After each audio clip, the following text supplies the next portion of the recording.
Күн сайын біз жаңа дүниелерді үйренеміз. Кішкентай ғана қадамдар бүкіл әлемді өзгертеді. Міне мен бүгін болашақта мүмкін мүлдем жүзеспейтін сәбиге тоқыма тоқып отырмын. Мен үшін бұлар жай ғана киім емес, бұл жылулық пен қамқорлыққа толы жүрегімнің кішкентай бөлшектері сияқты. Тоқыған кезде дүние есігін енді ашқан сәбилерді елестетемін.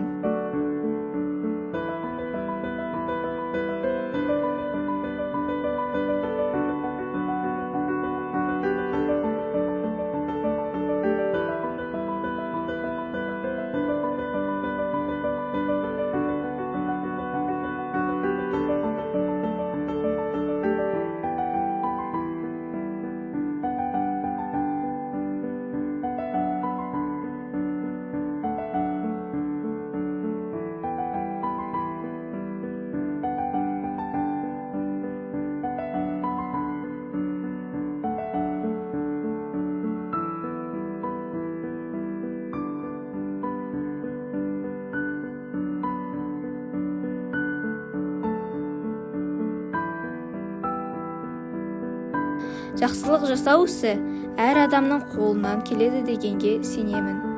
Менің қолымнан шыққан мына тоқымалар кішкентай болып көрінгенімен бөбектердің алғашқы күндерінде бақыт құшағында жылытатын жүрек жылуы болмақ.